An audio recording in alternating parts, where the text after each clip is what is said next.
करण hotel से घर वापस आकर सीधा ही सोने के लिए चला गया था। लेकिन तभी बाहर हो रहे शोर शराबे से उसकी आंख खुल गई।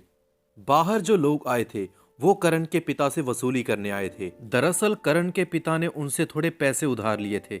वो उन पैसों से अपना कोई छोटा मोटा काम शुरू करना चाहते थे, लेकिन वो काम नहीं हो पाया।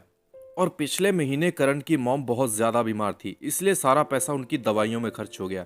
अब ना तो करण के पिता उन पैसों से कोई काम चला पाए और ना ही वो उनके पैसे चुकाने की हालत में थे। करण ने अपने पिता के पास आते हुए कहा, डैड, ये सब क्या चल रहा है? और मुकेश अंकल यहाँ पर इतना हल्ला क्यों कर रहे हैं? करण के पिता ने करण को तुरंत ही सारी बात समझाई। करण ने अपने पिता की बात सुनकर कहा, ठीक है डैड, आप रुकिए, मैं बात करता हूँ। अरे मुकेश अंकल, शांत हो जाइए, आप परेशान क्यों होते हैं? चलिए आप मुझे बताइए, पिताजी ने आपसे कितने पैसे लिए थे? करण ने मुकेश अंकल से कहा, अरे बेटा, मैं परेशान ना हूं तो और क्या करूं। तुम लोगों ने मुझसे 3 महीने पहले पैसे लिए थे और तुम्हारे पिताजी ने कहा था कि 2 महीने बाद वो लौटा देंगे। लेकिन अब तो 3 महीने हो चुके हैं। तो तुम ही बताओ, मैं परेशान ना हूं तो और क्या करूं। आज मैं अपना पैसा यहाँ से लिए बगैर नहीं जाने वाला। मुकेश ने ये बातें करण से कही और करण ने उनकी पूरी बात सुनकर कहा, देखिए अंकल, किसी भी बात का हल समझदारी और शांति से बैठकर निकाला जा सकता है। आइए यहाँ पर बैठिए और मुझे बताइए, आपका मूल और ब्याज जोड़कर हमने कितना पैसा देना है? मुकेश ने करण की तरफ हैरानी से देखते हुए कहा, क्या तुम मुझे आज मेरा पूरा पैसा दे दोगे? जी हाँ, आप यहाँ पर बैठिए और हिसाब लगाकर मुझे बताइए कि मुझे आपको कितने पैसे देने हैं। तभी करण के पिता ने करण को खींचते हुए कहा, तुम्हारा दिमाग खराब हो गया क्या? कहां से लाओगे तुम इतने पैसे? हमारे पास चुकाने के लिए फूटी कौड़ी तक नहीं है। तुम ये बच्चों जैसी हरकतें करना छोड़ो और मुझे बात करने दो। इस बार करण ने अपने पिता को टोकते हुए कहा, डैड, आप परेशान क्यों होते हैं? आपको मुझ पर भरोसा नहीं है क्या? करण के पिता ने हैरान होते हुए कहा, तुम कहना चाहते हो कि तुम्हारे पास इन्हें देने के लिए पैसे हैं? करण ने अपने पिता को सांत्वना देते हुए कहा, देखिए डैड, मेरे पास पैसे हैं, आप चिंता मत कीजिए। लेकिन करण के पिता ने करण को फिर से टोकते हुए कहा, देखो बेटा, अगर तुम्हें तुम्हारी इस महीने की सैलरी मिल भी गई है तब भी तुम इनके पैसे नहीं चुका पाओगे अपनी सैलरी से। मैंने पूरे 1.5 लाख रुपए लिए थे इनसे और ब्याज लगाकर और पता नहीं कितने बनेंगे। इसीलिए मैं तुमसे कहता हूँ कि मुझे संभालने दो। और वैसे भी मुकेश जी बहुत अच्छे दिल के आदमी हैं, थोड़ी विनती करने के बाद वो हमें थोड़े और दिनों की मोहलत दे देंगे। करण ने अपने पिता को कहा, देखिए डैड, आपको ऐसा करने की कोई जरूरत नहीं है। मेरे पास थोड़े पैसे हैं जिनसे मैं आपका उधार चुका सकता हूँ। करण और उसके पिता की खुशफुसाहट चली रही थी कि तभी मुकेश बोला, अगर तुम दोनों बाप बेटे का सलाह मशवरा खत्म हो गया हो तो क्या मुझे मेरे पैसे मिल सकते हैं? करण ने मुकेश की तरफ मुस्कुराते हुए कहा, जी अंकल, आप मुझे बताइए आपके कितने पैसे बन रहे हैं? मुकेश अपनी डायरी के पन्ने पलटने लगा और थोड़ी देर बाद बोला, तुम्हारा मूल और ब्याज जोड़कर पूरे 1,70,000 बन रहे हैं। देखो बेटा, अगर तुम्हारे पास पूरे पैसे नहीं भी हैं तो कोई दिक्कत नहीं है। तुम मुझे अभी मेरे आधे पैसे दे दो और थोड़े दिनों की मोहलत ले लो। लेकिन जब मैं अगली बार आऊंगा तो मुझे मेरे पूरे पैसे ही चाहिए होंगे। करण ने मुकेश की बात सुनकर उनसे कहा, देखिए अंकल, आपको अगली बार का इंतजार करने की कोई जरूरत नहीं है, मैं आपको आपका पूरा पैसा ही देने वाला हूँ। इस बार मुकेश ने करण की बात सुनकर हैरान होते हुए कहा, क्या तुम सच कह रहे हो बेटा? जी हाँ, आप चिंता मत कीजिए। और हाँ, मेरे पास कैश नहीं है, क्या मैं आपको आपके अकाउंट में पैसे ट्रांसफर कर सकता हूँ? करण की ये बात सुनकर मुकेश के साथ साथ उसके मॉम और डैड भी हैरान हो गए, लेकिन उन्होंने मुकेश के सामने करण को कुछ नहीं कहा। करण ने मुकेश से उसका अकाउंट नंबर लिया और अपने फोन से पैसे ट्रांसफर करने लगा। थोड़ी ही देर बाद मुकेश को एक नोटिफिकेशन आया। वो नोटिफिकेशन मुकेश के अकाउंट में पैसे आने का था। मुकेश ने तुरंत अपना फोन निकाला और नोटिफिकेशन देखने लगा। पूरे 1,70,000 उसके अकाउंट में आ गए थे। इस बार मुकेश अंकल ने ट्यून बदलते हुए कहा, देखो बेटा, लेन देन तो चलता ही रहता है और मेरी किसी भी बात का बुरा मत मानना। ठीक है, मुझे मेरे पैसे मिल गए हैं तो मैं चलता हूँ। ये कहकर मुकेश अपने साथियों के साथ चला गया। मुकेश के जाते ही करण की मॉम ने उससे तुरंत पूछा, तुम्हारे पास ये पैसे कहां से आए? कहीं तुम कोई ऐसा वैसा काम तो नहीं कर रहे? सच बताओ मुझे, क्या चल रहा है ये सब? तभी करण के डैड भी बोले, हाँ बताओ, तुम्हारे पास इतने पैसे कहां से आए? करण के मॉम डैड ये जानते थे कि अगर करण सेविंग्स भी कर रहा होगा तब भी उसके पास इतने पैसे होना नामुमकिन है। करण के मॉम डैड ये जानते थे जहां वो काम कर रहा है वहां उसकी सैलरी 5 से 6 हजार रुपए ही है और वो सैलरी भी करण सीधा घर लाकर ही देता है, तो इतने पैसे उसके पास होना यकीनन अजीब है। करण ने अपने मॉम डैड को शांत कराते हुए कहा, अरे मॉम डैड शांत हो जाइए, मैं आपको सब समझाता हूँ। दरअसल मैं आपको बताने ही वाला था। मॉम डैड, मेरी नौकरी लग गई है, वो भी सिंह इंडस्ट्रीज में, और उन्होंने मुझे पूरे 50 लाख का पैकेज दिया है। करण की मॉम ने करण से हैरान होते हुए पूछा, क्या तुम सच कह रहे हो? इतनी बड़ी कंपनी में तुम्हारी जॉब लग गई है? तुमने हमें इसके बारे में पहले बताया क्यों नहीं?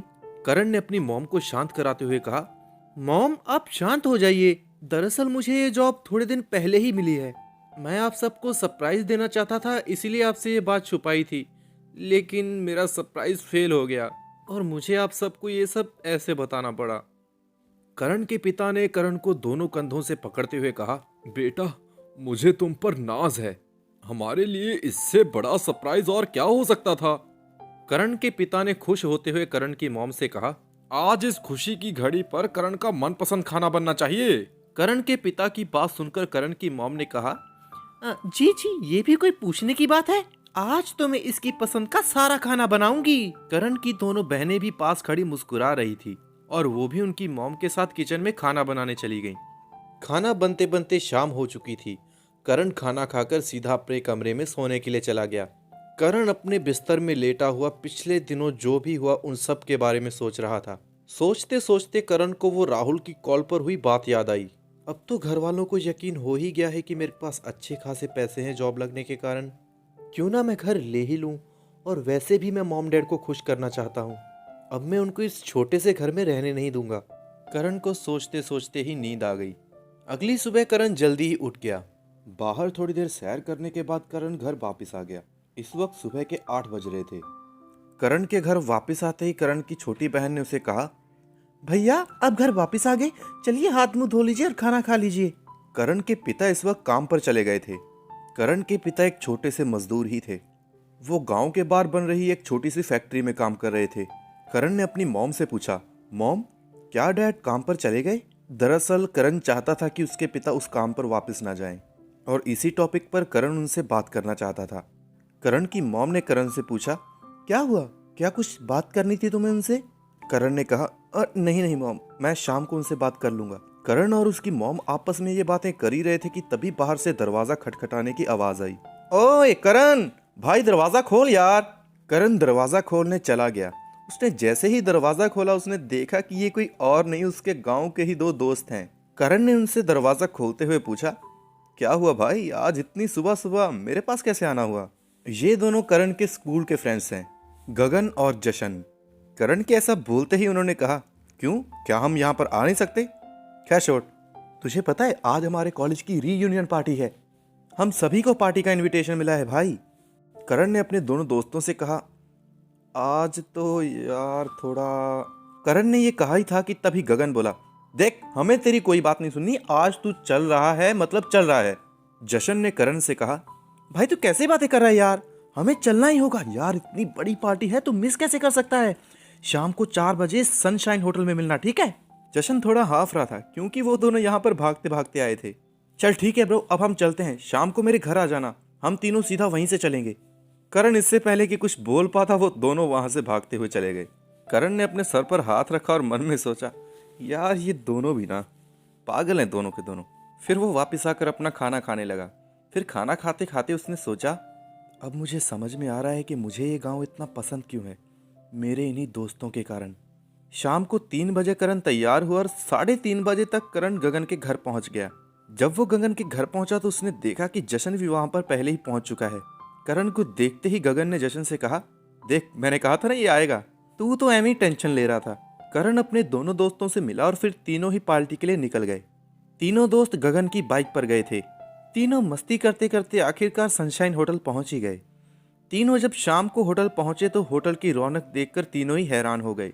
दरअसल सनशाइन होटल शहर का तीसरा सबसे बड़ा होटल था। जशन ने गगन से कहा, भाई हम सही पते पर ही आए हैं ना? दरअसल तुमने ये मुझे बताया भी नहीं कि ये रीयूनियन किसने ऑर्गेनाइज की है। दरअसल करण भी इस बात से परेशान था। कि आखिर ये रीयूनियन करवाई किसने है। गगन ने उन दोनों से कहा, यार ये सब बातें छोड़ो और चलो अंदर चलते हैं। तीनों होटल के मेन एंट्रेंस से होते हुए अंदर चले गए। तीनों होटल के अंदर पहुंच गए थे।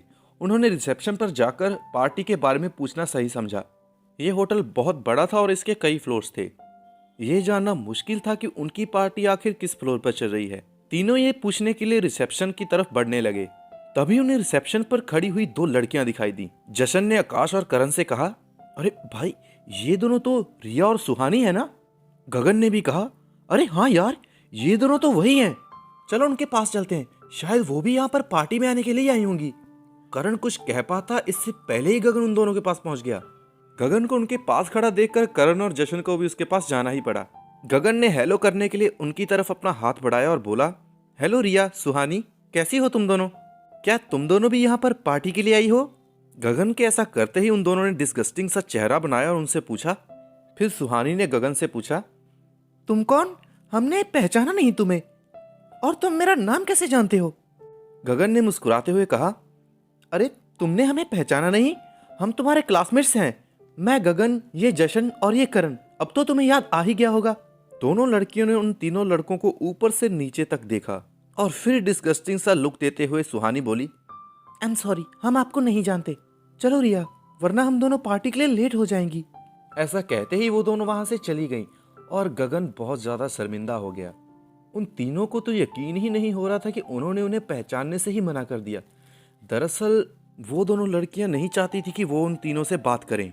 फिर उन तीनों ने रिसेप्शनिस्ट से पार्टी हॉल का पता पूछा और पार्टी हॉल की तरफ जाने लगे। जाते जाते करण ने अपने मन में सोचा, हमें कॉलेज छोड़े हुए इतना वक्त भी नहीं हुआ है और इतनी जल्दी ये हमें भूल भी गईं। आखिर ये वही लड़कियां तो हैं जो क्लास में हमारा मजाक उड़ाया करती थी। सच में लोगों को समझना बहुत ज्यादा मुश्किल है। तीनों चलते चलते पार्टी हॉल में पहुंच गए। जैसे ही वो तीनों गेट से अंदर आए तो सभी उनकी तरफ देखने लग गए। दो तीन लड़के उनके पास आए और बोले, अरे गगन, जशन, करण, तुम तीनों भी यहाँ पर आए हो? भाई मुझे तो लगता है कि आज हमारा सारा कॉलेज ही यहाँ पर आया है। तभी करण को वहां पर खड़ी हुई वो दोनों लड़कियां भी दिखाई दी जो अभी भी उन्हें उसी डिस्गस्टिंग से लुक से घूर रही थी।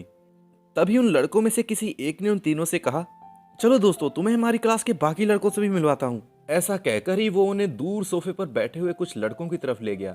करण ने जब उन्हें ध्यान से देखा तो करण को याद आ गया कि वो लड़के कौन हैं।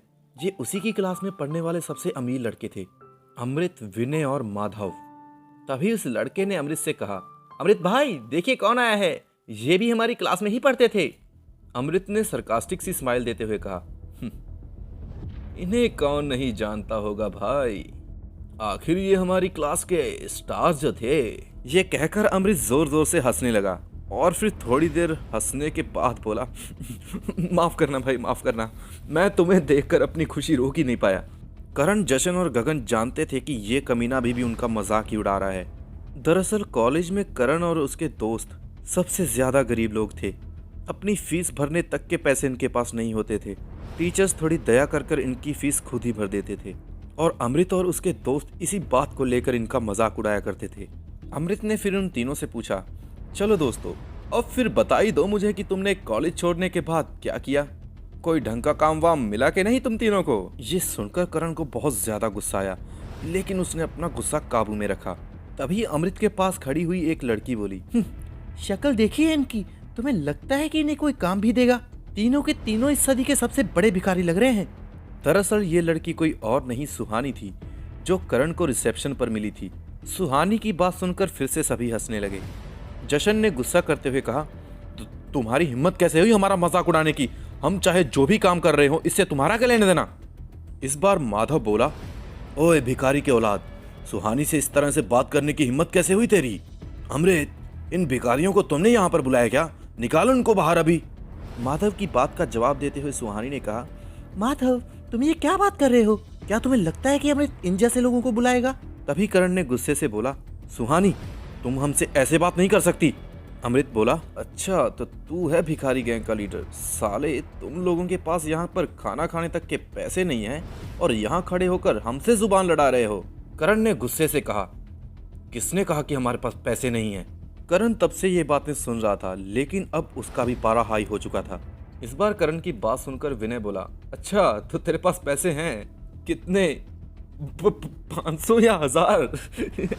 तुझे पता है क्या, यहाँ की पानी की बोतल भी 50 रुपए की आती है और यहाँ खाने की एक प्लेट 1500 की है, और तू कह रहा है कि तू यहाँ खाना खा सकता है।